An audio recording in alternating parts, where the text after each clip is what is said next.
What's going on, everyone? Jeremy here from the Quartering, and I must sadly provide an update on the case that has gripped the nation. It has now basically gone global. That's right. I had to hear Tucker Carlson utter the words Chris Chan, unironically, talking about many of the hilarities and outright tragedies in the saga that is Chris. However, one thing that is no laughing matter was the idea that they would be housed with biological females as a predator of females. Quite frankly, it's shocking. It's happening actually all over the country. In California, I believe there is a woman currently pregnant from her biologically male cellmate, but that's neither here nor there. So woke that you're just, I imagine the list of men who are currently transitioning in men's prisons to get moved to women's prisons is very long. I'm not kidding you. But yeah, here you have the face with the other face. It's almost unfathomable. And because of the topic, just a quick shout out. Look, if you don't want big tech stealing your data and selling it, if you want to be able to browse truly anonymously, if you want to be able to view region-locked content and a wide variety of other things, you're going to need a VPN to do it. I use private internet access. If you don't have a VPN, they have given me a massive discount, which is linked in the pinned comment below. After this video, take just a second, get yourself protected using private internet access. It supports the channel and protects your data. It's a win-win. If we look at some of the comments on this video, it's absolutely hilarious. You see Fox News' recent coverage on Chris's arrest immediately turning into if biological females should be housed with males and this and that. If you were following this case, by the way, that was overturned. So now Chris is going to be housed with biological men, which is, I don't think in either case was going to be a great time for him. Now, there is this misconception that he's in a federal pound me in the rear prison. That's not where he is. I believe he's in jail right now. I don't think that he's going to get a lot of love in there either. But you see that they are not going to get a lot of love. Tucker Carlson talking about Chris Chan. What the F went wrong in our timeline? I wonder how many people looked up Chris after seeing this tonight. The merge is literally happening. Never in a million years would I have seen Tucker Carlson talking about Chris. What a time to be alive. The dimensional merge is happening, but not the way Chris intended it. You have just all these people. You and Sonic Chew could become famous worldwide. Yeah, they will be. They are famous worldwide. That's literally happening. Everybody knows who Chris is now. Just hilariously, just seeing this combo, I thought it was a meme.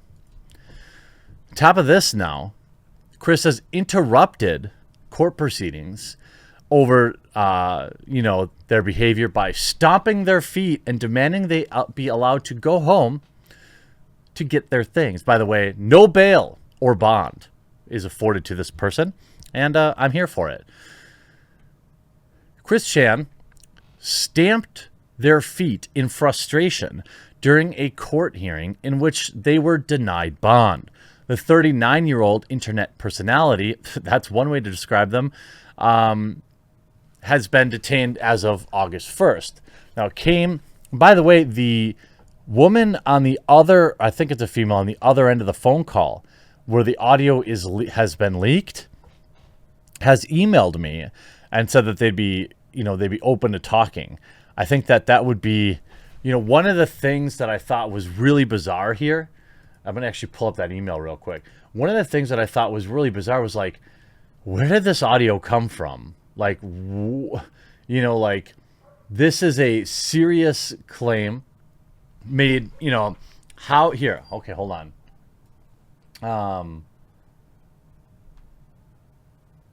they said that they are the person on the other end of the audio and the other end of the text. They can give some insight into the situation. Yeah, I mean, if you want me to talk to them and you have some questions, I definitely have some. Maybe I'll reach out. So, according to the Daily Progress, during the hearing, Chan told the presiding judge, the Honorable David M. Burrito, that they were eager to pick up their personal possessions and would be willing to, quote, proceed with everything if they could just get that done. The news outlet states that under the advisement of Greene County DA, they were rejected the request for bond, citing the nature of the claim and what they were facing, and then, of course, the potential threat they posed to the community and themselves. They were ordered to be held without bond until a preliminary hearing on September 16th. So the next time Chris is going to, talk to anybody is what, another month away, month and a half away. The Progress reports that they then proceeded to interrupt their newly appointed attorney, stomping their feet, stating loudly that they needed to get everything back home. I won't feel safe proceeding until then. This is one of the sad things that you see. Like if you watch a lot of court proceedings, I watch a lot of First 48 and shows like that, like true crime shows.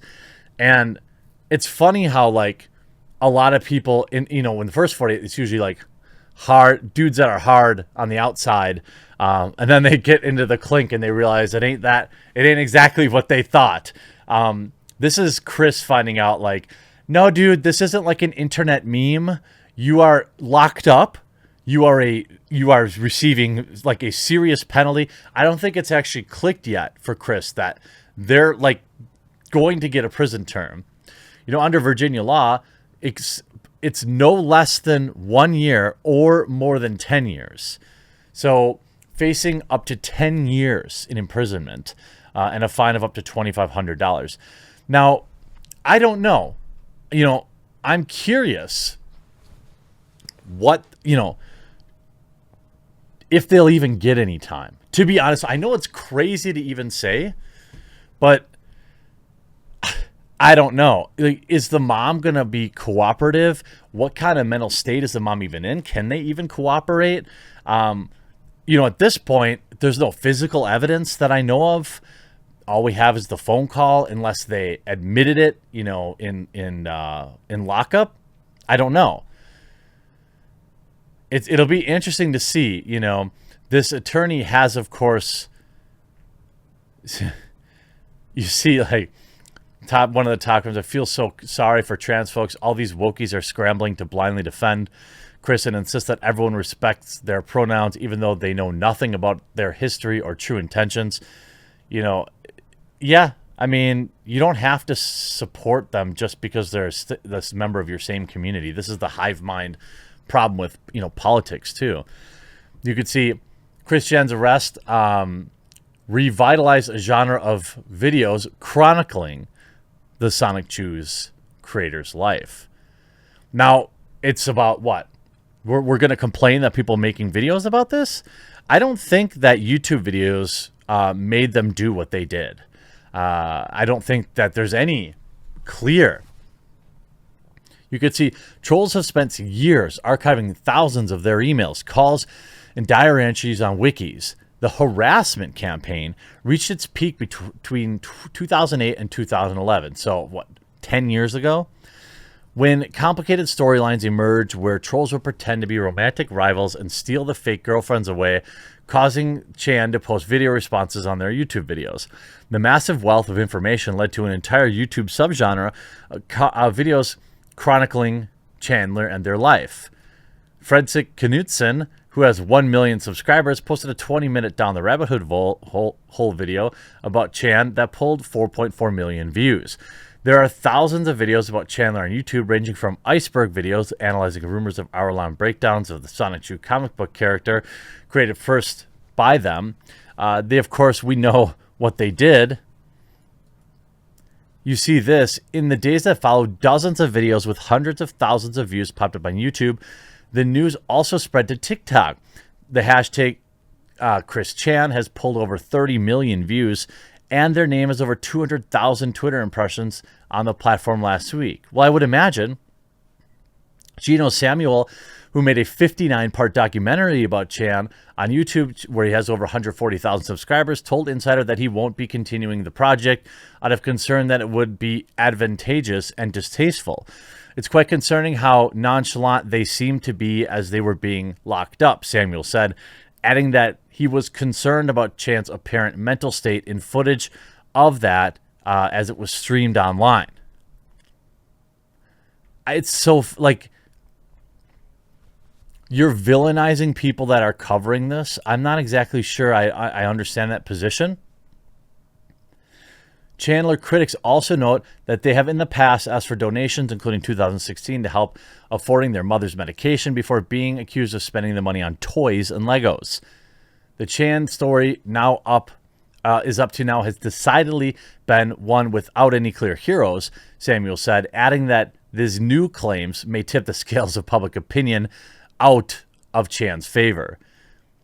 Yeah, I'm pretty sure I would, say that the normal public, general public, is not going to be, it's one thing to be a lol cow.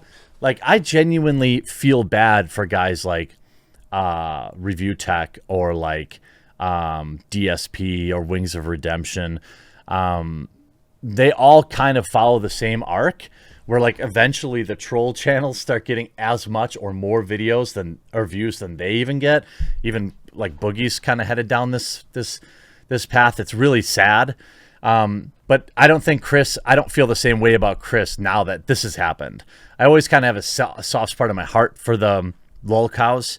Probably out of fear that one day I'll become one. But the Chris's has not been that for me now. Now it's like they're like legitimately an evil person, and I'm not feeling any sign of sympathy or regret for covering this. It's interesting position though. Insider Stephen A. Arsh probably should be watching out for you. Maybe you're on a list somewhere. Hope you enjoyed this video. Remember, if you haven't yet, make sure you get yourself protected using private internet access. Link in the description below. I appreciate you supporting the channel and protecting yourself. Hope you enjoyed this video. We'll talk to you again real soon.